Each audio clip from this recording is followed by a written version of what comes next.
বন্ধ করতে বাধ্য হয়েছিল এবং পরবর্তীতে 21শে জুলাই সম্ভবত 21শে জুলাই ভারপ্রাপ্ত চেয়ারম্যান বাংলাদেশের সর্বস্তরের জনগণের উদ্দেশ্যে উনি একটি আহ্বান রেখেছেন, সবাই যেন রাজপথে নেমে আসে এবং এবারে যেন ফ্যাসিবাদকে নির্মূল করা হয়, সেই উদ্দেশ্যে উনি আহ্বান জানিয়েছিলেন 21শে জুলাই। এটা আপনাদের নিশ্চয়ই মনে আছে। এবং তার আগে সারা দেশ থেকে বিভিন্ন জায়গা থেকে মানুষ ঢাকা শহরে এসে উপস্থিত হয়েছিল। আপনাদের মনে থাকার কথা, আপনারা যারা দক্ষিণের স্বেচ্ছাসেবক দল করেন, আমি সম্ভবত 20-21 তারিখ গ্রেফতার হয়ে গেলাম।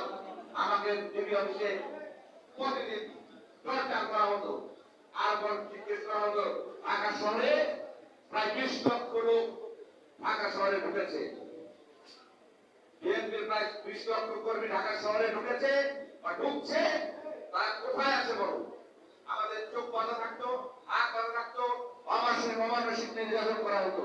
এমন বছর চিন্তা করা নিয়ে যেত এই হারুনের টিভি অফিসে।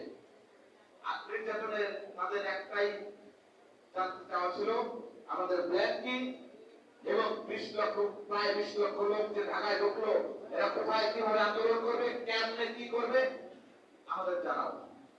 তাহলে গোয়েন্দা বাহিনীর কাছে নিউজ ছিল বিএনপির প্রায় 20 লক্ষ লোক ঢাকায় ঢুকবে বা ঢুকছে, অলরেডি ঢুকে গেছে।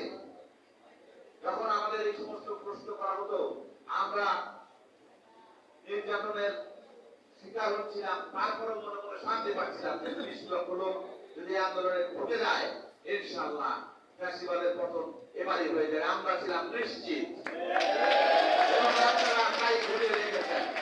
অনেকে বলতে চায় জুলাই আন্দোলনের ট্যাগিং করতে চায়। জুলাই আন্দোলন, আগস্ট আন্দোলন কারা করেছে? আমরা দেখেছি, আমরা কিন্তু দেখেছি 19 তারিখ আমাদের প্রতিরোধের মুখে সেদিন কিন্তু একদল প্রেস ব্রিফিং করেছিল যে আমরা এই আন্দোলন আজকে ঢাকা শহরে তারা এই জ্বালাও করা করেছে, ভাঙচুর করেছে, আমরা কিন্তু জানি না, আমরা কিন্তু এর সাথে জড়িত না। করেছে না প্রেস ব্রিফিং? অর্থাৎ তারা চাইছিল হাসিনাকে ক্ষমতায় রেখে, ফ্যাসিবাদকে ক্ষমতায় রেখেই একটি ফায়দা হাসিলের চেষ্টা করছিল। তাদের সেই প্রোগ্রামটা জাতীয়তাবাদী দলের কর্মীদের কারণে বানচাল হয়ে গেছে। আমাদের টার্গেট ছিল একতরফা, কিন্তু তারা সেটাকে মিসগাইড করতে চেয়েছিল বা তাদের পরবর্তীতে প্রায় 30 তারিখে আমি তখন জেলখানায় আমি দেখলাম তারা আরেকটি, আমরা ছিলাম নিচে বন্দী, ওই ছাত্র নেতাদের উপরে তারায় বন্দী করে রেখেছিল দিদি ঢাকা মহানগর দক্ষিণ স্বেচ্ছাসেবকের সবাইকে এবং আমার ব্যক্তিগত পক্ষ থেকে সাবেকরা যুবদলের পক্ষ থেকে জানাই সবাইকে রক্তিম শুভেচ্ছা অভিনন্দন। সংগ্রামের নেতৃবৃন্দ, আপনারা এখানে যারা আছেন, মঞ্চ সবাই অভিজ্ঞ নেতৃবৃন্দ আছেন, আমার একটাই দাবি থাকবে, যারা এই 25 হাসিনার বিরুদ্ধে যারা রাজপথে আন্দোলন সংগ্রাম করেছে, যারা পরিশ্রম করেছে, জেল করেছে, তাদেরকে আপনারা মূল্যায়ন করবেন, এটা আমি প্রত্যাশা করি। আর একটি কথা বলতে চাই, আজকে দলের মধ্যে অনেক বড় পুরস্কারী ঢুকে গেছে, যারা আওয়ামী লীগের বসেছিল, বিগত 16 বছরে আমাদেরকে অনেক নির্যাতন নিপীড়ন করেছে, অনেকে ফরমালিটি করেছে, পুলিশ দিয়ে আমাদেরকে ডিস্টার্ব করেছে, আমাদেরকে অনেক সমস্যা করেছে, আমরা প্রোগ্রাম করতে পারি নাই। দুঃখের সঙ্গে বলতে হয়, আজকে দেখতেছি অনেক লোক তারা এখানে ভ্রমণে এসেছে, এটা অন্তত দুঃখের ব্যাপার। আমি বলতে চাই, আওয়ামী লীগের কোনো দোষর যদি আমাদের অনুপ্রবেশ করে আমাদের দলের মধ্যে ক্ষতি না করে, তারা আমাদের দলের মধ্যে থেকে আমাদের অনেক কিছু তাদেরকে ইনফরমেশন দেবে আওয়ামী লীগকে। এই জন্য বলতে চাই, পুরোহিতকে কোনো জায়গা দেওয়া না হয় এবং বিগত দিনে যারা আন্দোলনের সংগ্রাম করেছে, যারা দলের জন্য পরিশ্রম করেছে, আপনারা তাদেরকে মূল্যায়ন করবেন। যারা ঢাকা মহানগর দক্ষিণের নেতৃবৃন্দ, বিজ্ঞ নেতৃবৃন্দ, তারা শহীদ ছাত্ররা ছিলেন এবং সেন্টারের নেতৃবৃন্দ আছেন, আপনারা একটু সুন্দর করে ব্যবহার করবেন, এই আশা প্রত্যাশা ব্যক্ত করে আমি সবাইকে ধন্যবাদ জানিয়ে আমার সংক্ষিপ্ত বক্তব্য শেষ করছি। আল্লাহ জিন্দাবাদ। সবাইকে ধন্যবাদ। আশা করি আমাদের বর্তমান সংগঠনের যে সাধারণ সম্পাদক 7 বছর পাপা শিকদার ভাই বিগত কমিটির সাংগঠনিক ছিল, তিনি জানে যে বিগত কমিটির আন্দোলনে কারা ছিল, এই আন্দোলনে কারা ছিল। যোগ্যদের দিয়ে কমিটি দেন, আমাদের দিতে হবে, অমুককে দিতে হবে না। যারা যোগ্য, দলের জন্য কাজ করতে দুঃসময় পাশে ছিল আপনাদের, তাদেরকে দিয়ে কমিটি দেন।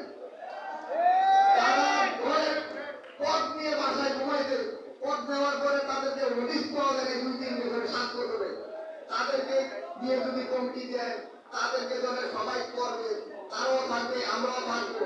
কিন্তু সে আর আমি একই সমাধান। আমার সাথে যে ছেলেটা কর্মী ছিল, মানে কোন পদ পদবি নাই, জেল কাটছে, তারে পদবি না দেয়, সে সাবেক অমুক, তারে দিলেন তার সামনে। আর যে ছেলেটা জেল কাটছে পদ ছাড়া, তার কি অপরাধ? সে তো গর্বে ভালোবেসে আছে, পদের জন্য আসে নাই। কমিটি আরো 20 বছর দেন না, কমিটি চাই না। কিন্তু তারা যোগ্য, দলের জন্য ডেডিকেটেড, ত্যাগী, দুঃসময় ছিল আপনাদের পাশে, তাদেরকে দিয়ে কমিটি দেন। এটা আপনাদের বিবেচনার বিষয়, এটা আমাদের বিষয় না। কিন্তু যদি অমুক পাই, অমুকের লোক, অমুক এগুলো জানবে।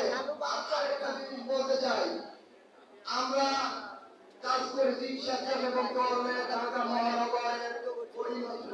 আমাদেরকে চিনলে সরকার চিনবে, মহানগর হয়তো আমরা বিভিন্ন সময় অঙ্গ সংগঠনের অনেক ভাই বোনদের সাথে আন্দোলনের কারণে যোগাযোগ ছিল না, কাজের ভাই বোনদের কিন্তু কমিউনিকেশন ছিল না। এখন একটা প্ল্যাটফর্ম হয়েছে, সবার সাথে সবাই ছিল। কিন্তু যখনই কমিটি দিতে চায়, অমুকে বলে পরে আমি চিনি না, পরে আমি চিনি না। ভাই যারা চিনেন না আমাদেরকে, নাই চিনতে পারে, কিন্তু যারা মহানগরের ছিল তারা তো চিনে। তারা চিনে কিনা তাদের ক্ষেত্রে ঢাকা নেন যে তারা রাজপথে ছিল।